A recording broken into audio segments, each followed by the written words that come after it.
Bonjour à tous, bonsoir à tous, merci d'être venus. Aujourd'hui je vais vous parler de Test Safe Programming. C'est un sujet d'expérimentation, pas un truc qui a été éprouvé. C'est une idée que j'ai eue il y a plus d'un an, au cours du Global Day of Code Retreat ici à Toulouse. Je ne sais pas si vous connaissez.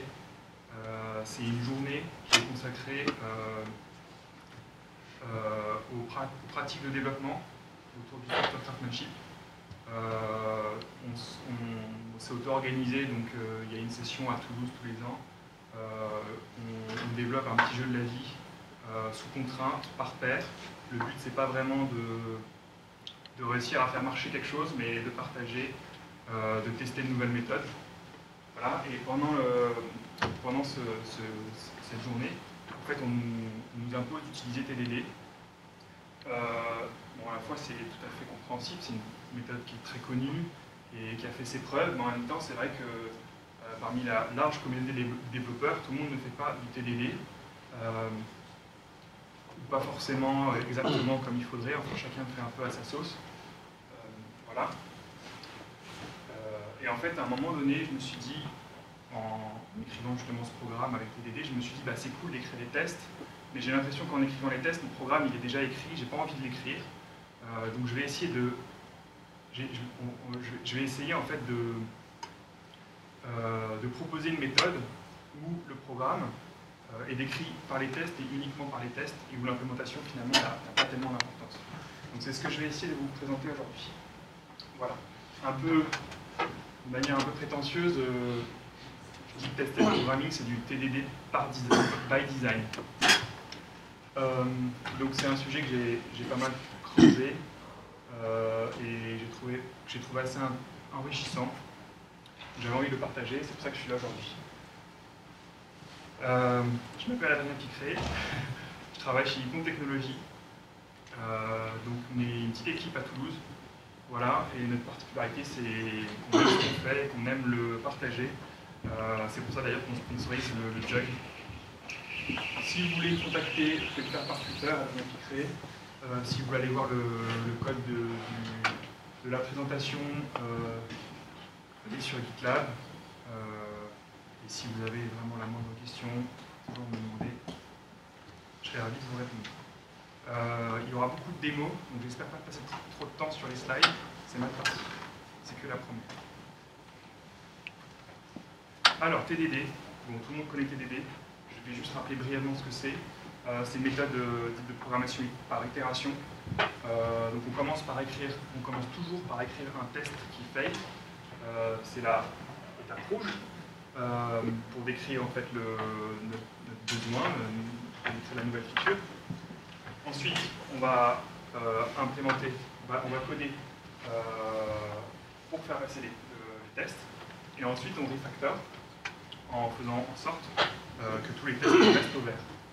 La partie refactoring, ça va permettre d'améliorer la qualité globale du code, d'améliorer la cohésion globale. TDD, c'est une méthode qui a, disons, environ 20 ans, qui est apparue dans les années 90, qui a été popularisée par Ken Beck, voilà, et qui fait partie de la méthode Extreme Programming. Et je pense que ce qui est nouveau avec TDD, ce qui était nouveau et ce qui n'est pas toujours compris aujourd'hui, c'est que en fait, les tests en TDD ne servent pas seulement à valider le logiciel, montrer qu'il fonctionne, mais en fait, ils vont aider à construire le logiciel. Ça va être un outil pour designer le logiciel. Les avantages du TDD, donc ça permet de valider le logiciel, ça c'est évident, le test ça nous permet de vérifier qu'on répond bien aux besoins. Mais ça permet aussi de travailler en ayant toujours le focus sur le besoin utilisateur, enfin le besoin client. Et donc de vraiment se concentrer sur quelle valeur est-ce qu'on veut donner à notre logiciel. Le dernier point, focus on the interfaces. En fait, quand on fait du TDD, on se met à la place de celui qui va appeler notre code avant de commencer à penser à l'implémentation. Donc on va naturellement avoir tendance à produire des interfaces qui sont plus élégantes et plus faciles à manipuler. Il y a certainement d'autres avantages au TDD, ça c'est ce que j'ai retenu. Les inconvénients. Le premier, c'est que c'est pas toujours facile en fait. Ça demande beaucoup de pratique. Il y a pas mal de gens qui s'y essayent, qui ont l'impression de perdre un peu leur temps. Je pense qu'une des raisons principales, c'est que quand on fait quand on teste et qu'on code et qu'on teste notre code, en fait, on crée une dépendance entre les tests et le code qui est en général bidirectionnelle, et que donc ça rend le code difficile à changer. Quand on veut changer l'API, par exemple, il faut aller changer les tests, il faut aller changer le code. Quand on veut refactorer du code, il faut aller retrouver les tests associés, les changer. Idéalement, tout devrait fonctionner par petites itérations, mais en fait, on se rend compte quand on pratique TDD, quand on pratique mal, j'ai envie de dire, que on va vite être dépassé par notre refactoring et faire un truc énorme et espérer retomber sur ses pieds un jour. Donc voilà, c'est pas une méthode facile à utiliser. Le dernier point, c'est qu'en fait, le TDD, c'est une pratique. C'est une discipline. C'est-à-dire, on n'est pas obligé d'utiliser. On peut être tenté de ne pas l'utiliser. Voilà. Et moi, ce que je vous propose en fait dans Tested Programming, c'est de faire que TDD soit naturel, dans le sens où on n'a pas le choix de faire autrement. Ça va vous paraître plus clair à quelques instants, parce que je vais justement décrire ce que c'est que Tested Programming. Donc, les tests, en fait, ils permettent de décrire le programme d'une certaine façon. D'une façon qui est intéressante, parce qu'elle est très expressive, elle est orientée utilisation, orientée métier. Donc c'est facile, par exemple, pour quelqu'un du métier, d'aller regarder les tests et d'essayer de comprendre ce qu'ils font. Ensuite, ils sont fortement découplés. Par exemple, imaginons que je veuille changer une feature, je peux très simplement changer un test. Je n'ai pas besoin de changer M tests, il me suffit d'en changer un. Si je veux supprimer une feature, je peux simplement supprimer un test. Et ils vont de ce fait aussi avoir tendance à produire des implémentations qui elles-mêmes sont fortement découpées. Ensuite, les tests sont non exhaustifs. Alors, est-ce que c'est vraiment un avantage? Ça, je ne sais pas, mais quand on développe un logiciel, il faut vraiment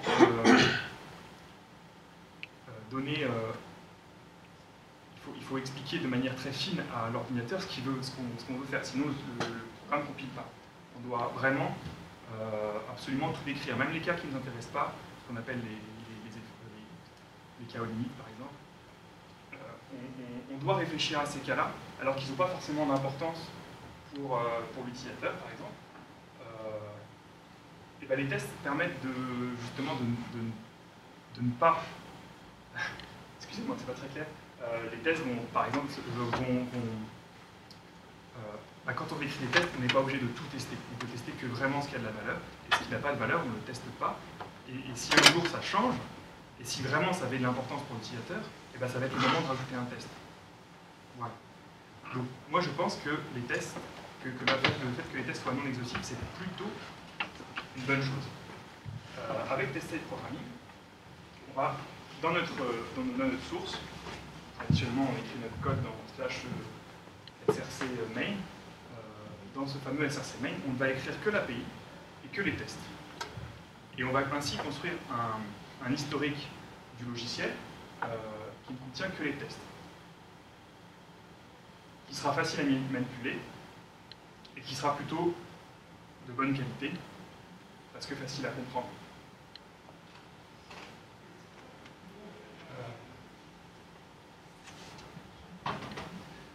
Bon, évidemment, si on n'écrit que les tests, c'est difficile d'imaginer qu'on puisse faire tourner le programme. Donc, ce que je vous propose, en fait, c'est de se dire, OK, on va avoir une base de données quelque part, ici, dans laquelle on va mettre plein d'implémentations différentes. Et on va avoir, disons, notre outil de build, il va être capable d'aller sélectionner des implémentations dans cette base de données, de la soumettre au test et de construire au final un programme qui fonctionne comme on voulait. Parce que chaque implémentation aura été validée. Ici, ce qui est intéressant, c'est que on va tester plein d'implémentations. Il y aura des implémentations qui ne passeront pas les tests, on les invalidera. Donc les tests ont aussi un rôle d'invalidation, pas seulement de validation, mais aussi d'invalidation.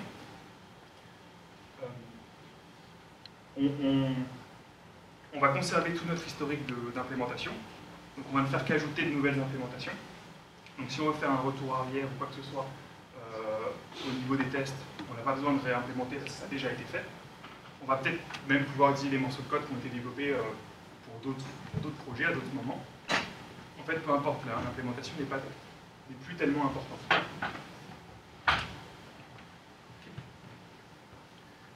Voilà. Bon, je pense que c'est pas très clair pour vous. Donc, on va faire une démo.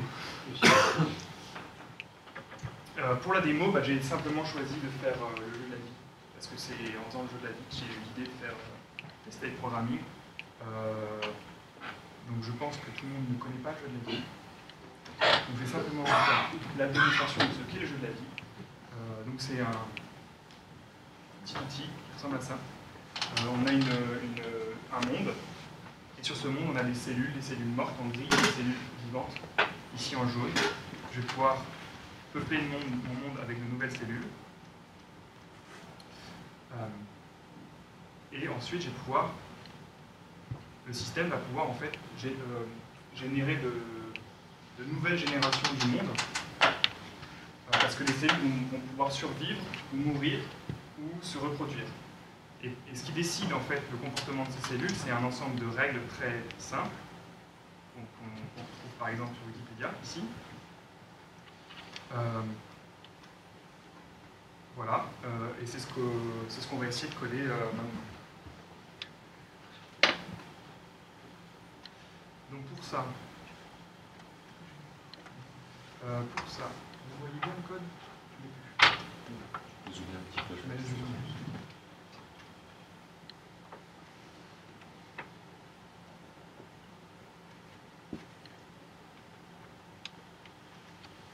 C'est mieux? Ouais. C'est bon? Derrière? Oui.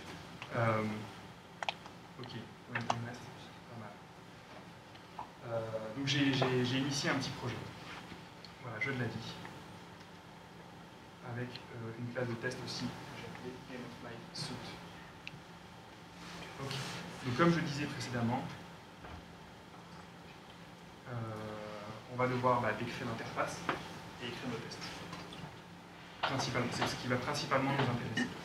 Donc commençons. Je travaille en Scala. Voilà, j'espère que tout le monde va comprendre. Normalement, ça devrait pas être trop différent de ce qu'on peut faire en Java. Bon, ici, je définis un trait. Un trait, disons que c'est une interface. C'est l'équivalent d'une interface en Java. Donc, la première chose que je vais vouloir faire, c'est décrire les interactions des cellules, ces fameuses règles qui sont ici. Donc, je vais me créer un trait interaction. Voilà. Je vais dire qu'une cellule. D'abord, je vais définir une cellule. Excusez-moi. Donc, une cellule, elle va pouvoir avoir deux états possibles.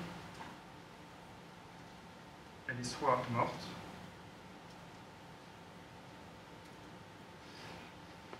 soit vivante. Donc ici, j'ai défini un type cell qui n'a que deux états, del ou dal. Ça reste assez simple. Donc ma fameuse cellule ici, elle va pouvoir interagir avec, disons, ses voisins.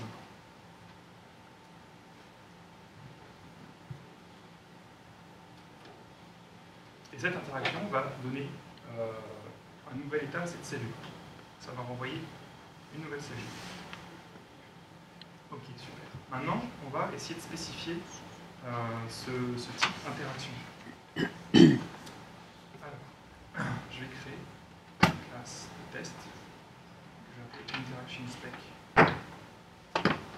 Ok, j'utilise un framework de test qui est très courant en Scala, c'est Scala Test. En Scala Test, on peut construire sa petite boîte à outils pour faire ses tests.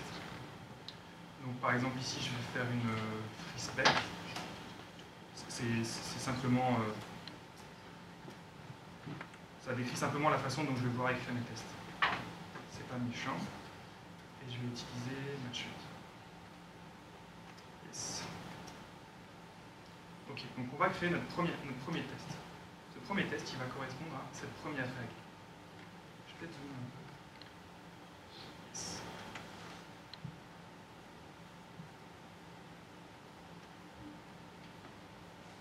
Ok.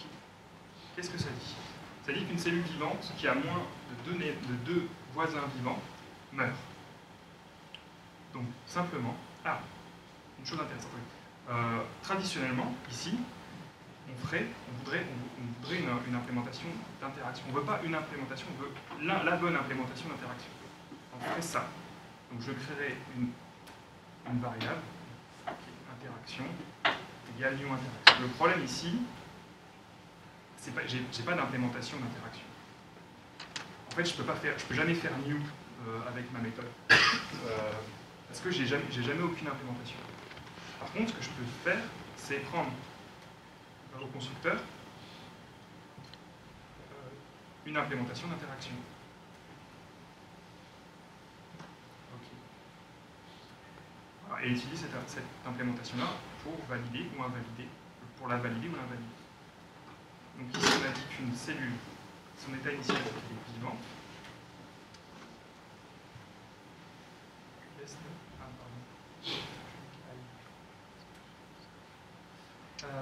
Qu'une cellule vivante, quand elle interagit avec moins de deux cellules vivantes, donc par exemple 0, donc si elle interagit qu'avec des cellules mortes,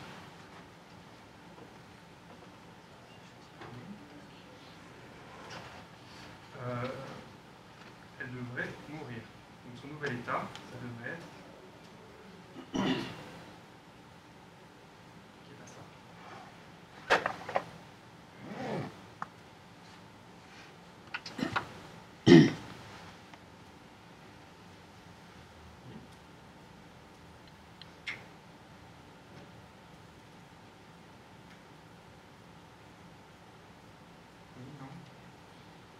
Interaction.interact. Merci. Exact.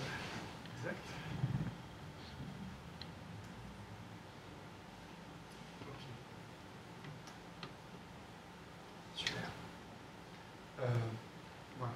Donc j'ai écrit ma première règle. Je vais quand même la compléter un peu en disant que s'il n'y a qu'une cellule, qu'un seul voisin, ça devrait aussi mourir.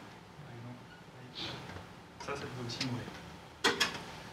Super, sauf que là, ça ne m'avance pas à grand-chose. La première chose, c'est que j'ai un type, j'ai une classe de test qui va pouvoir valider ou non l'implémentation de ce type, mais je n'ai pas lié les deux ensemble. Je n'ai pas dit, je veux une implémentation d'interaction qui fait passer cette classe de test-là. C'est ce que je vais faire maintenant. Donc je vais créer une interaction. Alors, pour faire du test type programming, j'ai quand même écrit une petite librairie qui s'appelle Scult et qui va justement s'utiliser maintenant. Donc je dis que je vais créer mon programme, exécuter mon programme en utilisant Scalatest. Voilà. Ok. Maintenant, je vais pouvoir créer mon interaction, mon implémentation d'interaction. Je dis que c'est n'importe laquelle. Si je dis ça, ça veut dire n'importe laquelle est la bonne. Je veux n'importe laquelle, mais qui satisfasse ma classe de test. New interaction spec. Tac. Voilà. Donc là, je dis je veux une interaction, une implémentation d'interaction qui valide cette classe de test. Ni plus ni moins. Okay. Maintenant, j'ai envie de savoir est-ce qu'elle existe cette implémentation ou pas. Donc, en fait, avec Scult, il y a une phase de résolution pour savoir, ok, est-ce que j'en ai une, est-ce que j'en ai pas. Cette phase de résolution, elle peut avoir lieu à plusieurs moments. Elle peut avoir lieu, par exemple, pendant le développement, ce qu'on fait maintenant. Elle peut avoir lieu à la compilation. Vous pouvez imaginer qu'à la compilation, je vais avoir une phase de résolution qui va me produire un jar que je vais pouvoir mettre en production. On peut aussi imaginer que cette résolution, elle ait lieu au runtime. C'est-à-dire qu'au runtime, on peut soumettre de nouvelles implémentations, et si elle est bonne, si elle est meilleure que ce qu'elle, je vais la remplacer par celle qui est actuellement utilisée. Ok, là on est en phase de développement. Donc pour savoir si, pour résoudre cette fameuse interaction, je vais le faire dans ce qui autrefois étaient les tests. Je vais le faire ici. Ok. Donc je vais dire que ma suite de tests, ça va être une Skull suite. Ok, ça marche ou pas? Ah. Comme j'utilise Scalatest, il faut un Scalatest support. Skull, c'est complètement agnostique du framework de test que vous utilisez. Donc c'est assez facile pour un nouveau framework de test de le brancher avec Scalt. Voilà. C'est pour ça qu'à chaque fois vous verrez des Scalatest support partout. C'est parce que c'est justement ce qui permet de brancher Scalt avec Scalatest. Okay. Ma suite Scalt, elle veut une source d'implémentation. Elle ne va pas les inventer par magie. Ce serait bien, mais on n'en est pas encore là. Donc elle veut une source. Pour la démo, en fait, mes implémentations, je vais les mettre dans les ressources de mon jar. Okay. Donc je vais dire que c'est dans les ressources, et ça va être à cet endroit-là. Ça va se trouver, par exemple, dans /1. Voilà. Donc maintenant, si je me crée mes ressources, ok, je vais pouvoir mettre mes implémentations ici. Super. Et ben, je suis prêt à lancer mes tests.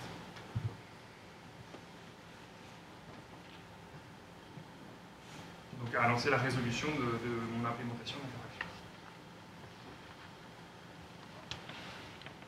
Yep. Ça a marché. C'est normal parce que c'est une classe ne fait rien. Je veux tester que je vais pouvoir résoudre du coup gameoflife.interaction. Testing. C'est pas ça. Ok, je me suis trompé. C'est pas le bon import.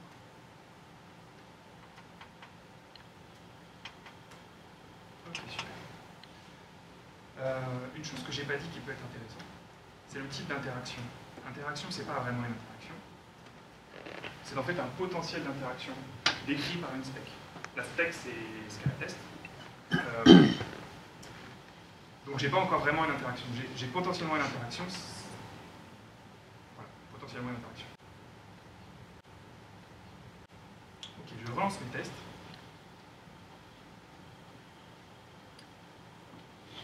Et maintenant, il me dit que c'est pas bon. Parce qu'il a un potentiel d'interaction et qu'il a trouvé aucune implémentation pour ce potentiel d'interaction. Donc je vais créer une implémentation. Bon, vous allez vite vous en rendre compte, en fait, avec Cult, c'est pas magique, c'est-à-dire que les étapes de programmation, les étapes de programmation vont rester les mêmes, simplement, on va les ordonner de manière différente. Parce qu'en fait, on est obligé de le faire dans l'ordre du TDD, c'est-à-dire que pour pouvoir décrire notre logiciel, en fait, on va être obligé de commencer par l'implémentation. Et l'écriture de l'implémentation, on l'a faite par nécessité. Mais ce n'est pas la finalité en soi. Ok, donc je vais créer une première implémentation de l'interaction, que je vais appeler interaction 1. Ok.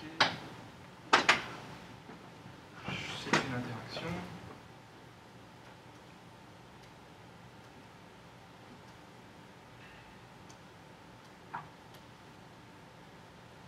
Voilà, et je vais dire qu'elle renvoie une cellule morte. Ok. Je vais pas. Là, l'idée, là, ça va être simplement de faire passer les tests, de faire passer le test que j'ai écrit. Pas de vouloir aller plus loin parce que je veux pas anticiper en fait sur ce dont on va vraiment avoir besoin. Parce que les autres règles, je ne les ai pas encore lues, donc je ne sais pas. Donc pour l'instant, je vais simplement faire passer ce test. Donc je propose cette implémentation. Cette interaction que j'ai écrite, je vais la pousser dans ma base de données. Donc, ma base de données, c'est le dossier 1, donc je la pousse dans 1. Ok, elle y est, elle est là.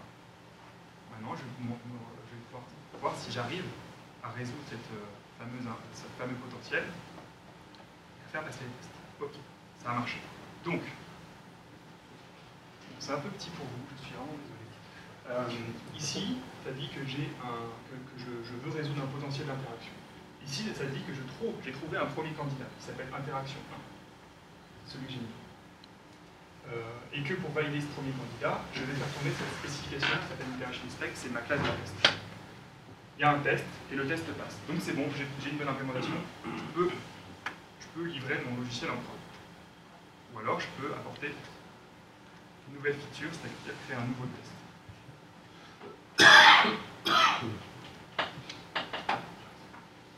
Donc là, c'est du pur TDD ce qu'on fait.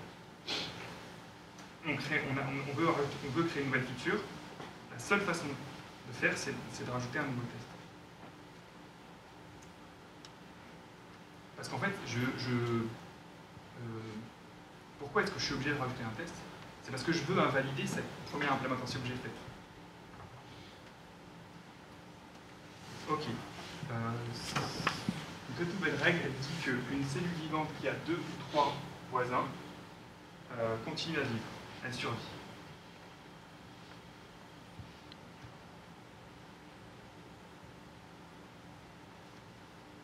Ok, donc j'ai une cellule vivante, elle a 2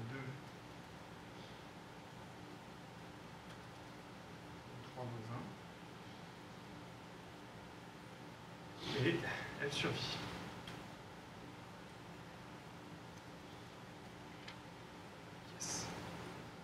Alors,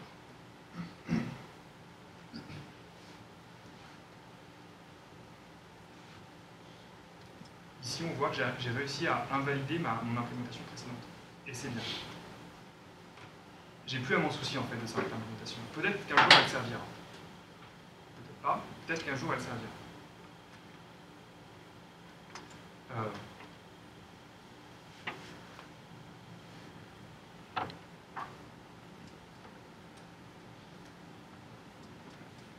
Donc on doit procéder à une nouvelle implémentation.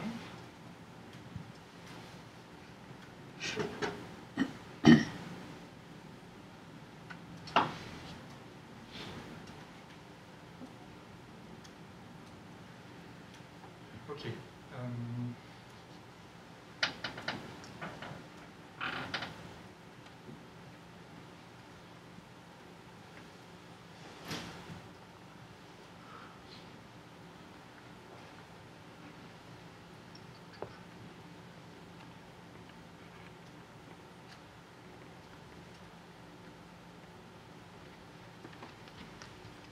Alors, est-ce que je me suis trompé? Je crois que oui. Voilà. Si ça devrait marcher. Je la mets dans ma base de données. Je lance ma résolution.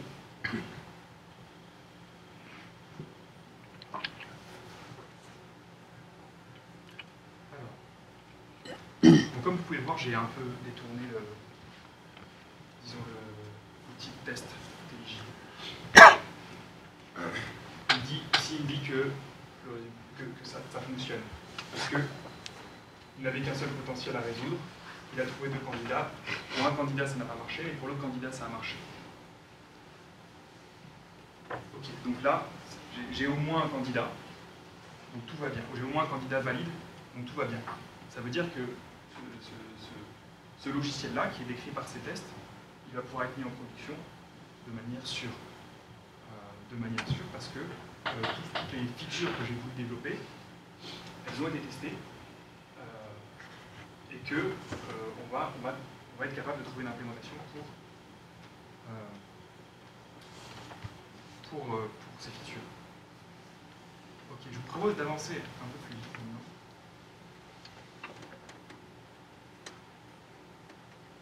Et nous intéresser à un problème. Yes.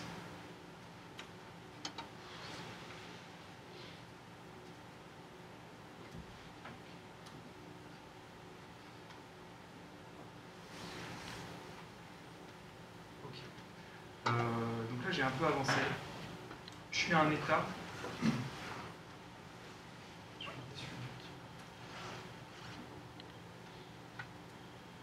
Je suis à un état où je développais les fameuses 4 les fameuses 4 implémentations. L'équivalent de 4 règles, pardon. Et dans ma base de données, bah, j'ai 4 implémentations d'intersection.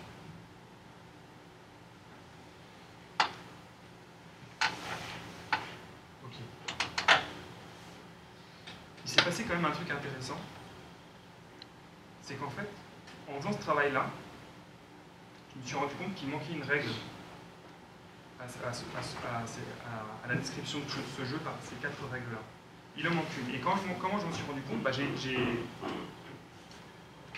j'ai codé la dernière règle, le dernier test, et en fait, je me suis rendu compte que mon candidat 3, il faisait passer le test. Ce que je veux dire par là, c'est que mon test, il n'invalidait pas cette ancienne implémentation. Peut-être que cette ancienne implémentation était bonne par elle-même, mais en la lisant, j'ai compris que ça n'était pas le cas. Donc, on ne va pas vous la lire. En la lisant, j'ai compris que ce n'est pas le cas, et donc je me suis rendu compte qu'il manquait un test. Et le test qui manquait, c'est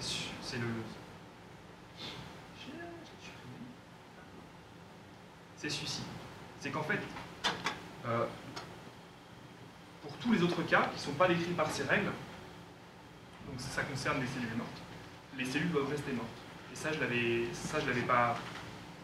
l'avais pas lu dans cette description, et je m'en suis rendu compte simplement en écrivant mes tests.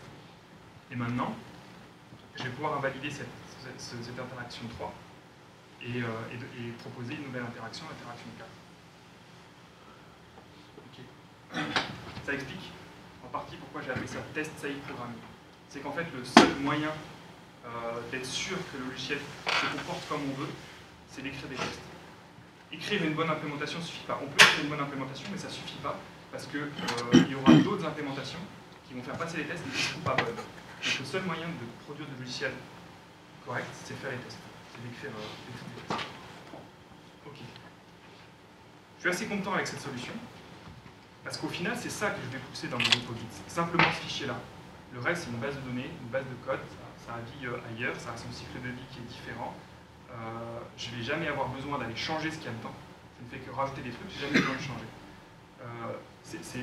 C'est vraiment ça sur lequel on va pouvoir se concentrer. Et ça, c'est quoi? C'est juste une interface et des tests. Okay. Il y a un petit truc que j'ai changé par rapport à tout à l'heure, c'est que j'ai rajouté une méthode d'extension.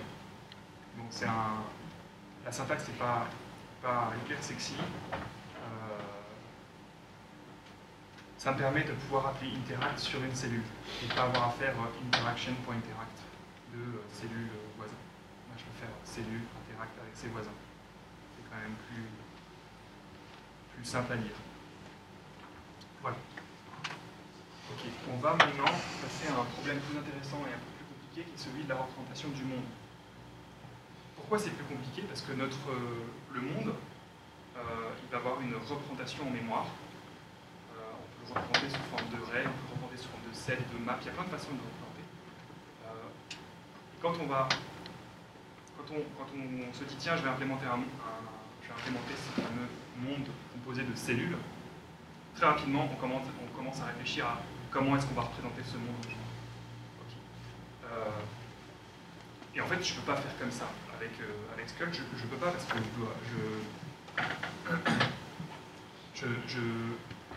j'aurais jamais moyen de forcer la mémoire de mon monde, et j'ai pas envie en fait d'y réfléchir. J'ai envie de réfléchir à mon monde en termes de comportement et pas en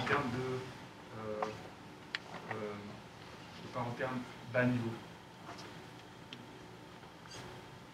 Ok, donc la solution que je propose, c'est qu'on va abstraire cette représentation mémoire du monde dans un type paramétré.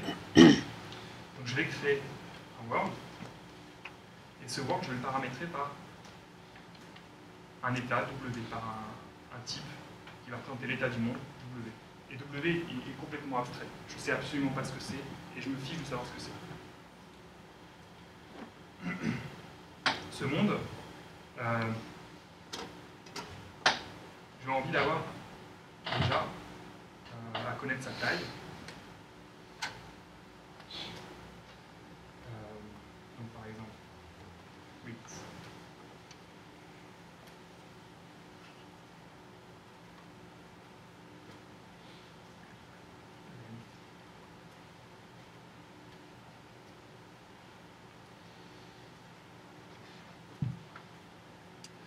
Ok. Je vais voir le peupler aussi. Donc, par exemple, je vais peupler la cellule positionnée à voilà, Y. Ça, je vais peupler ce monde-là. Ça va me renvoyer à un nouvel état du monde. Et je veux aller voir l'état de la cellule.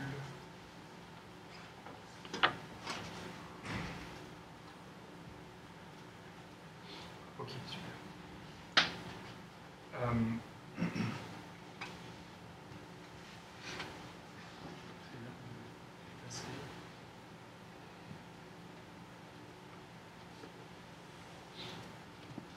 Maintenant, je vais commencer avec mes tests.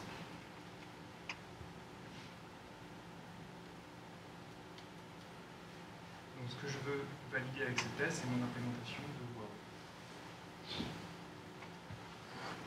Ok.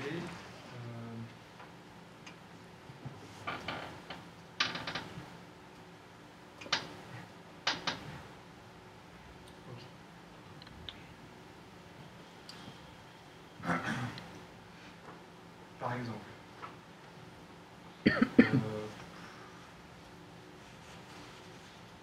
alors un nouveau monde,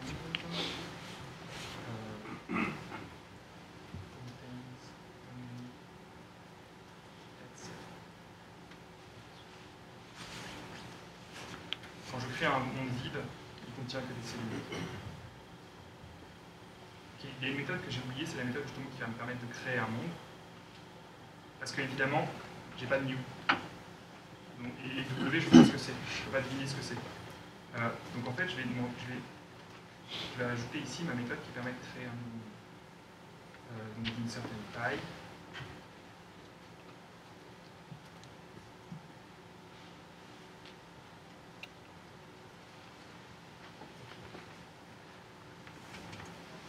Donc cette fameuse interface Word, elle a une date un peu particulière, on appelle ça un type class. Elle n'a pas d'état, elle est complètement vide, elle ne contient que du comportement. Voilà, et c'est elle qui va décrire mon type W, c'est seulement à partir d'elle que je vais pouvoir manipuler W. Je ne peux pas manipuler W autrement qu'à partir de ce type-là, cette interface-là.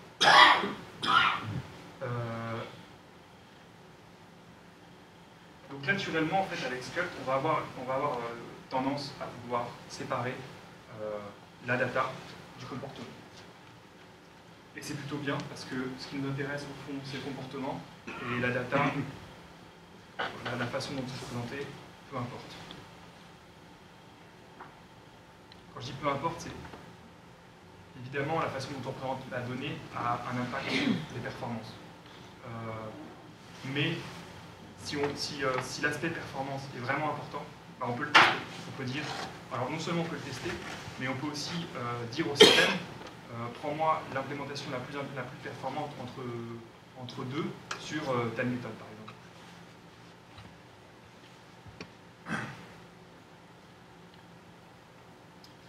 Ok. Donc par exemple, si je fais word.create d'une certaine taille, c'est à 10, 20, ça me crée donc un état de state, de word, je peux appeler state, je vais rester avec W. Et par exemple, je veux vérifier que la cellule qui est passée à 3,3, ok, ça ne marche pas comme ça.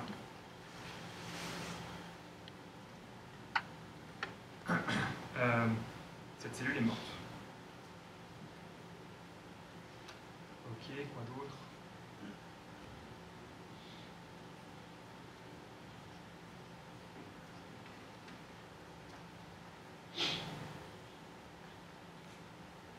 Une question? Pourquoi celle retourne à un W? Oui, c'est une très bonne remarque. Voilà. Simplement. Ici, est-ce qu'il faut que je teste que la cellule qui est passée à 42,36, elle est morte ou vivante? Bah, non, je pense qu'on s'en fiche. on ne va jamais avoir besoin de savoir ce qui se passe à 42,53. Donc, ok.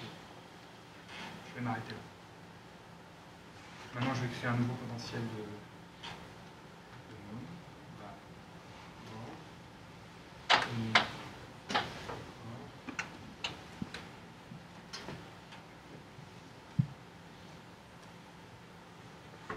Et une fois W, j'ai pas W. Donc je vais l'abstraire ici aussi. Je vais dire ça un word de W. Voilà. Donc, excusez-moi. Ah. Ok. Je vais mettre ça. C'est bon? Ok. Bon, là, il va se passer un truc qui est un peu spécifique à Java. Donc, comme vous connaissez tout Java, ça ne va pas vous surprendre.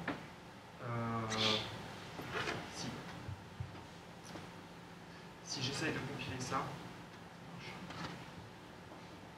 yes. Si j'ai de compiler ça, il n'est pas content parce qu'il me dit qu'il a, à cause de l'érasure en Java, W, il a vraiment pas idée de ce que c'est. Et donc, il ne va pas pouvoir me trouver de world de W.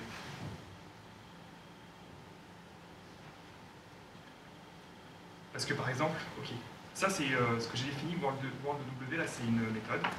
Okay, une méthode qui me renvoie un potentiel world de W, un potentiel de world de W. Ok. Cette méthode, elle va être appelée, elle pourrait être appelée avec un vrai type, world de string. Okay. Et là, pour ça, si j'appelle un world de string, ce que je veux, c'est bien un potentiel de world de string.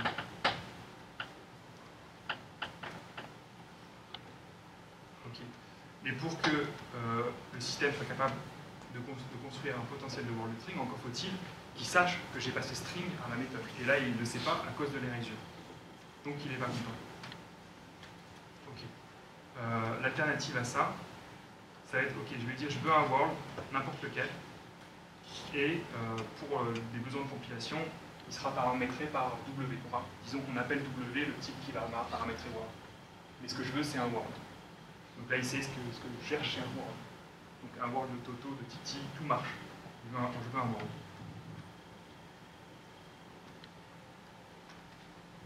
Ok, non, ça va pas parce que j'ai pas testé. Bon, ça va compiler. Mais j'ai pas dit que je voulais aussi tester mon potentiel de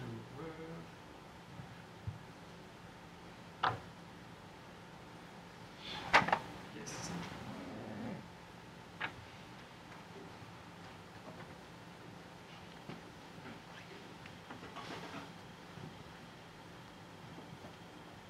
Ok. Alors ça s'est pas passé parce qu'évidemment il n'a pas de candidat pour World. Bon, je vais avancer. Je vais avancer encore un peu.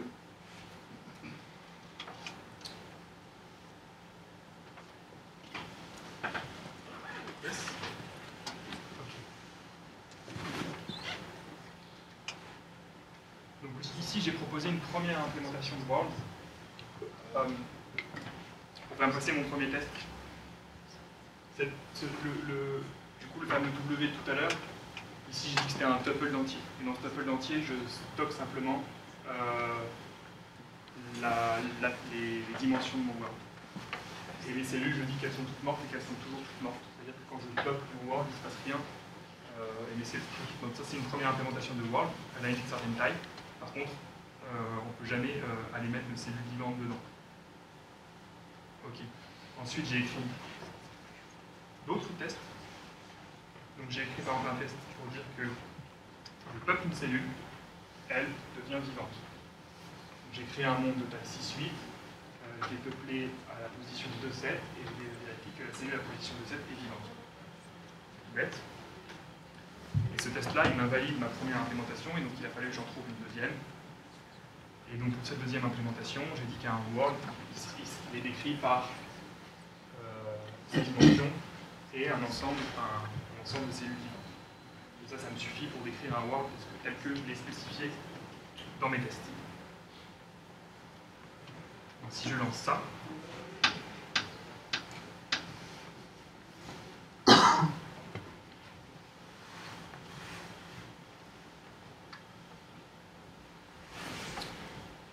j'ai maintenant réussi à résoudre mon potentiel d'interaction et mon potentiel de world.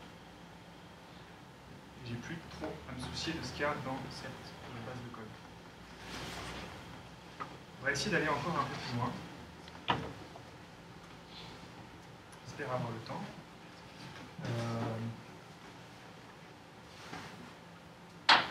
Ce que je veux définir maintenant, le monde tel que je l'ai défini, c'est un truc assez générique.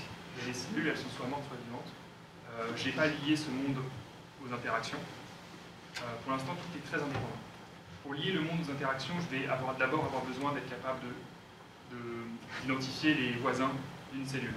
Donc c'est ce que je vais essayer de faire maintenant. Donc je vais créer encore un nouveau type que j'appelle neighborhood. Voilà. Et ce neighborhood, il me permet de trouver les neighbors. Une cellule qui est positionnée à x, d'une cellule qui est positionnée à xy, mais dans quoi? Dans un monde. Et un monde, c'est quoi? C'est un type abstrait. W. Yes. Donc je veux les voisins de mon monde W à la position x. Et ça me renvoie une séquence de cellules. Yes. Ok. On va écrire test.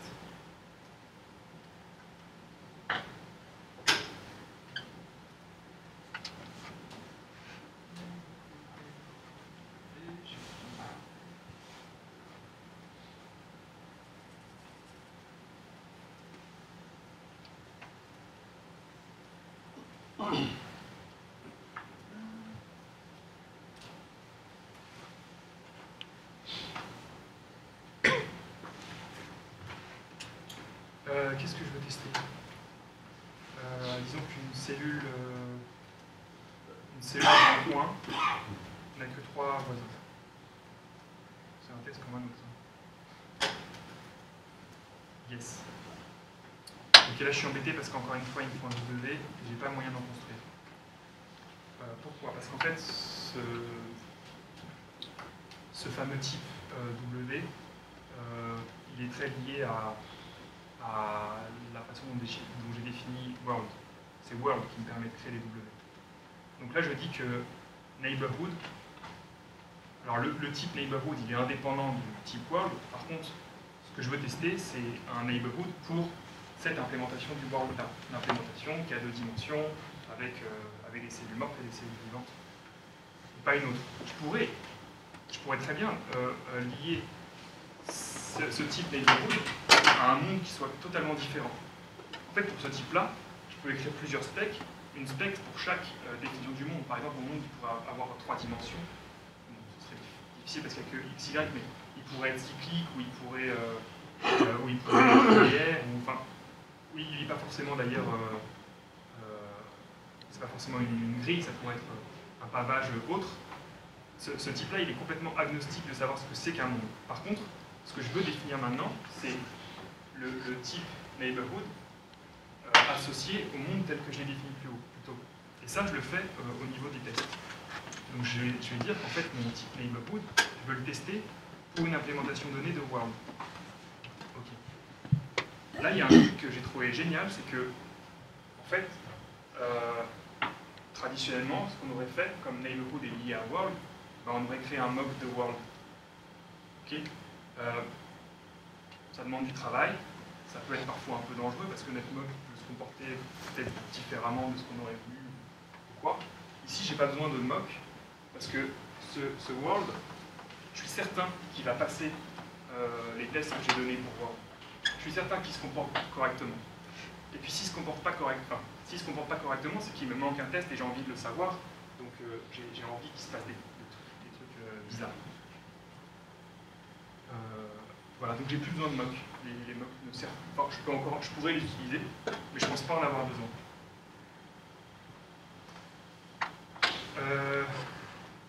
Ok. Let's go. Donc je vais créer un premier monde. Je vais créer un monde de taille encore 10-20. Et je vais demander ce qui se passe au coin. Donc par exemple, demander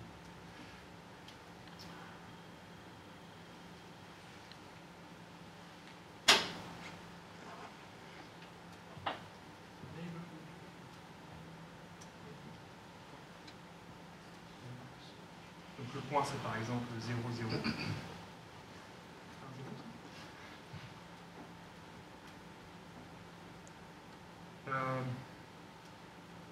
Non, size. Et ça, je dis, ça devrait être de taille 3. Super. Je peux vérifier pour les autres coins.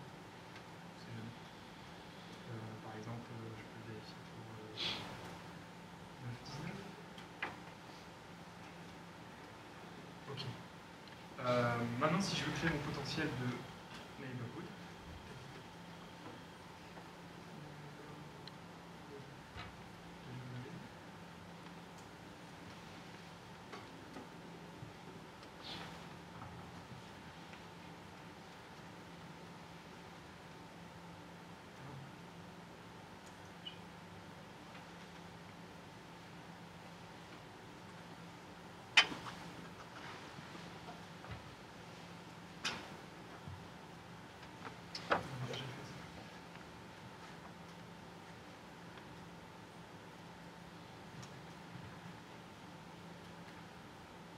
ok, en fait là je suis coincé.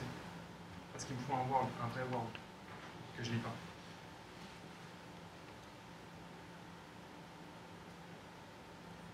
En fait, il va falloir que je lie ce potentiel à le potentiel de neighborhood et le potentiel de world. Je ne peux pas avoir de neighborhood si je n'ai pas de world.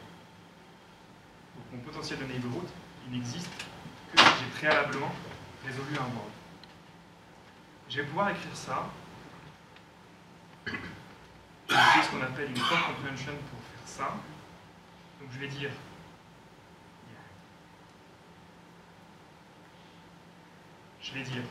ok, imaginons que j'ai trouvé un world.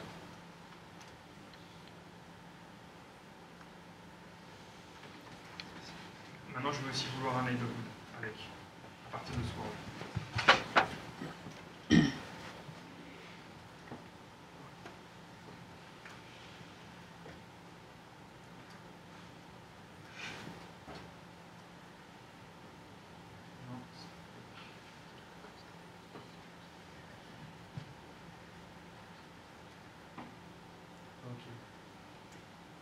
Et à la fin, je vais renvoyer mon world et mon neighborhood.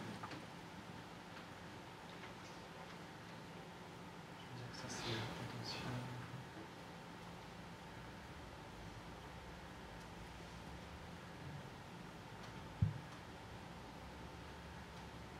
Ok. Donc là, maintenant, j'ai lié neighborhood, la définition de neighborhood à world. Et ce que ça me renvoie à la fin, c'est un potentiel de world et de neighborhood. Il me reste 4 minutes. On va avancer. Alors.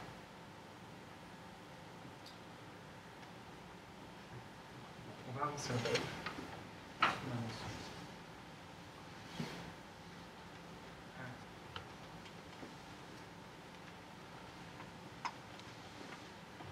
Il y aurait pas mal de choses.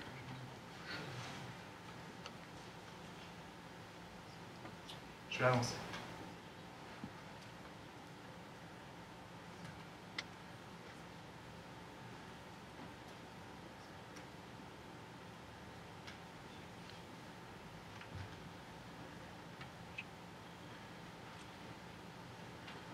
Donc là, j'ai complété ma définition de neighborhood. J'ai proposé plusieurs implémentations. Elles sont là, 1, 2, 3. Ok. Je vais avancer encore. Voilà. J'ai rajouté un dernier type qui est life, qui me permet à partir d'un W d'obtenir la génération suivante. J'ai lié tout ça ensemble. Pour définir life, j'ai eu besoin en fait, donc le spec de life est là, j'ai eu besoin de world, de neighborhood et d'interaction. Ok, donc à la fin j'ai eu besoin de lier tout ensemble. C'est ce que j'ai fait là. Tout est lié par W.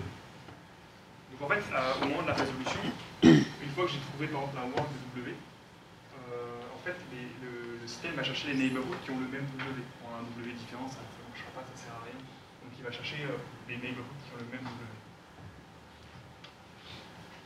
Et à la fin, j'ai construit un game of life avec un world qui me permet de créer de nouveaux mondes et de les peupler, et un live qui permet d'itérer sur ce monde pour avoir une nouvelle génération.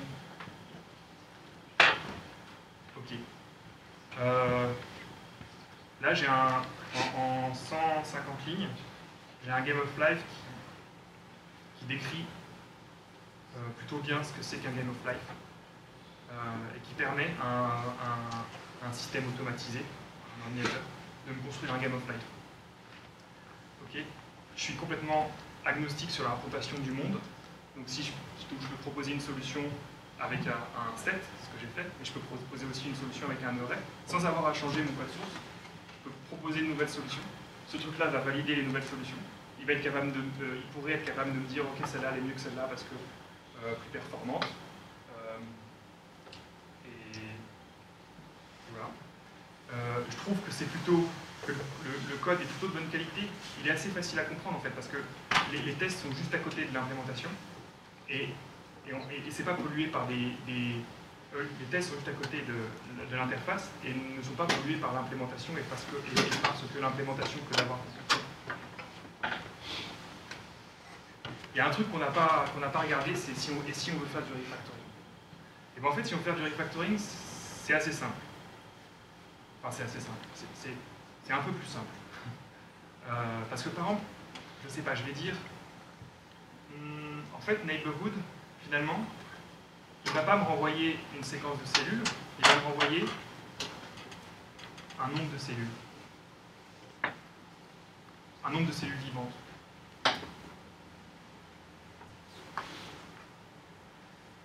Bon. Okay.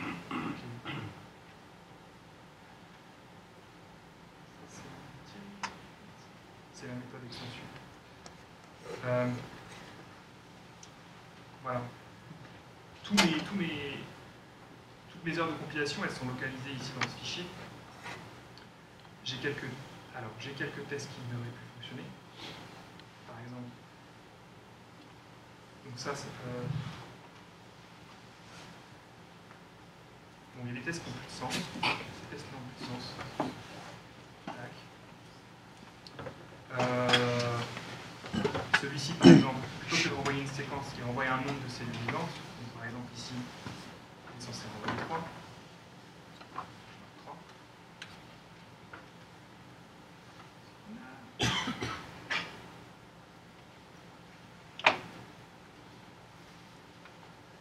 Okay. Et surtout, j'avais un live qui dépendait de neighborhood, parce que le live a besoin de savoir comment on construit les voisins, pour ensuite savoir comment vont interagir les cellules les unes avec les autres. Sauf qu'ici, j'ai plus l'ensemble des voisins, j'ai un nombre de cellules vivantes. Donc je me rends compte que, par exemple, interact dans interaction, il est plus adapté. Il veut un int. Et ben, je lui donne un int. Bon, ok. Donc là c'était 0. Là c'était 1. Etc. etc. À la fin, je n'ai pas touché à mes implémentations. Et je peux déjà... C'est bon tout.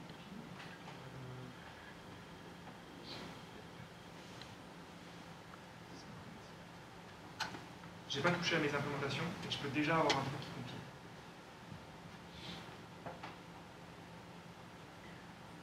Évidemment, comme j'ai changé les interfaces, il ne va pas être capable de me construire mes nouvelles implémentations, mais je vais pouvoir... Bon, ça compile pas.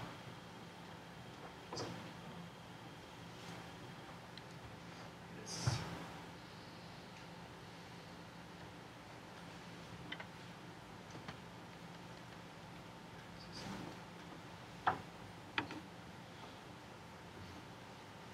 Ah, pardon, ça compile.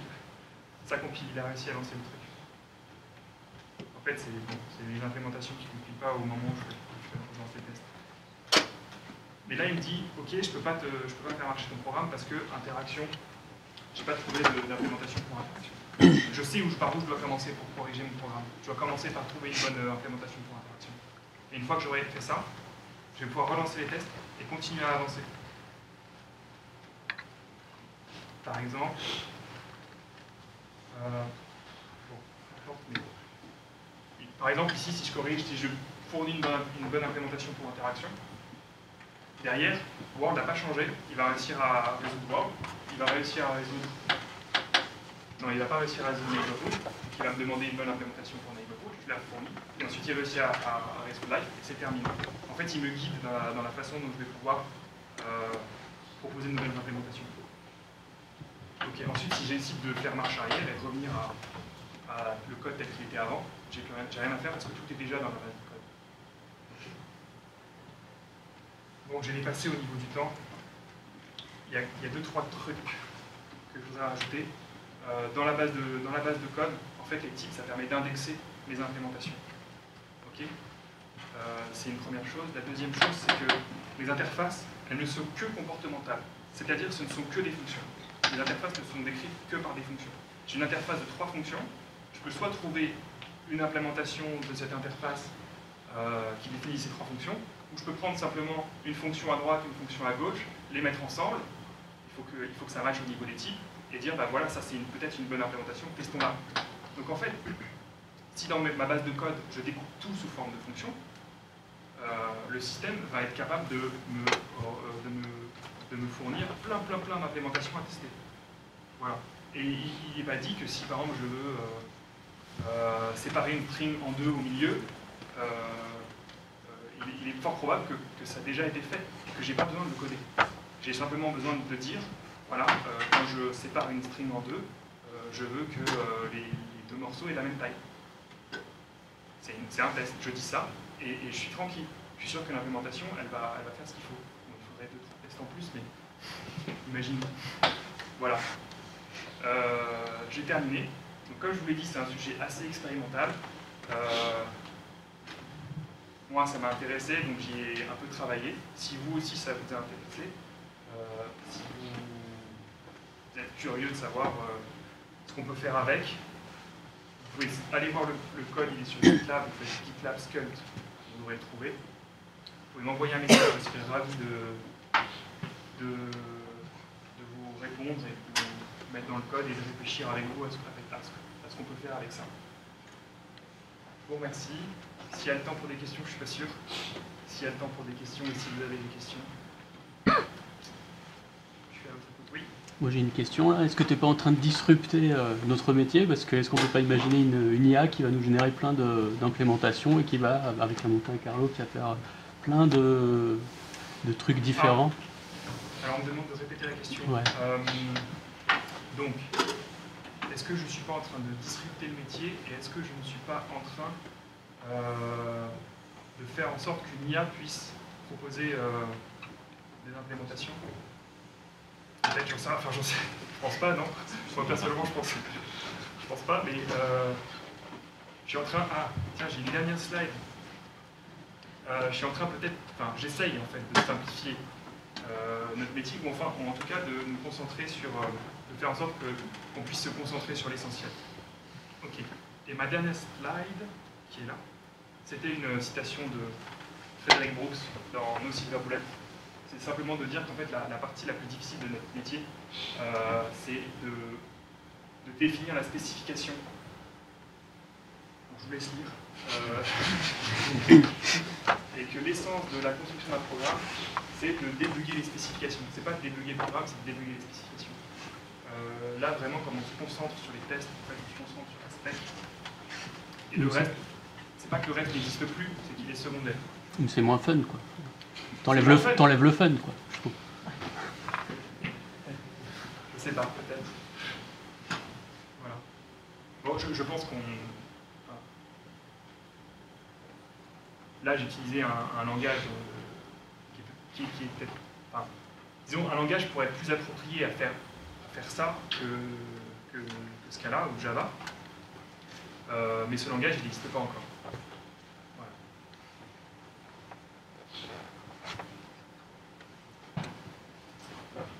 Éventuellement, je peux avoir une question. C'est sur la question, est-ce que tu as eu déjà des réflexions là-dessus concernant le versionning? Parce que j'ai l'impression que la démarche va amener à créer pas mal de code mort et de duplication. Ou alors peut-être que tu as over-simplifié dans ta démo.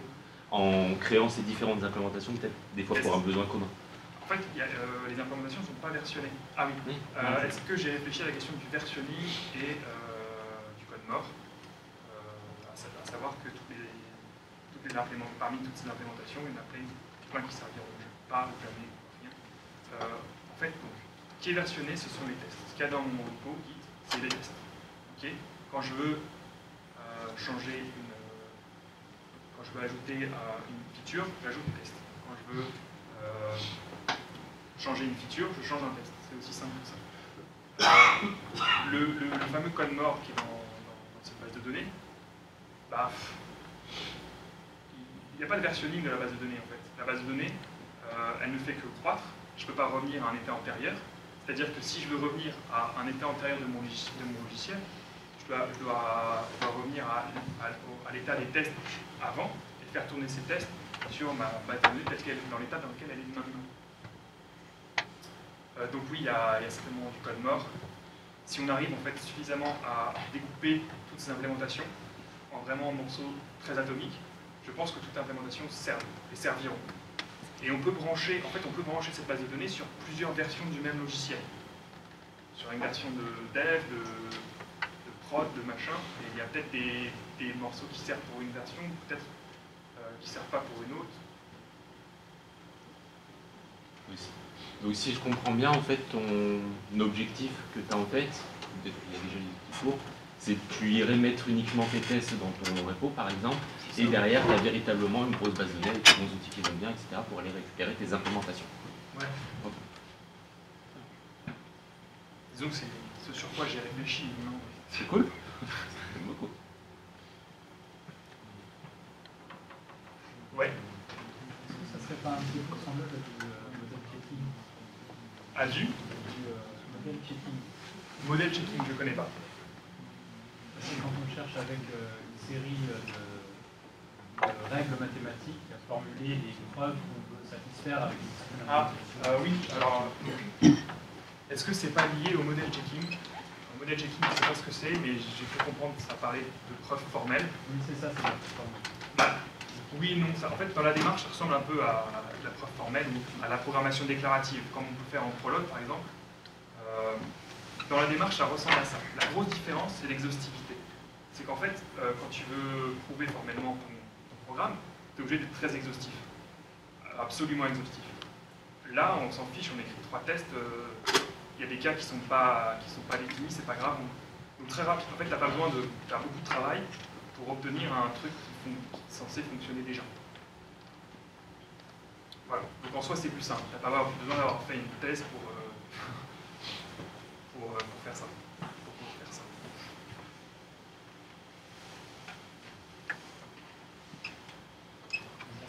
Merci.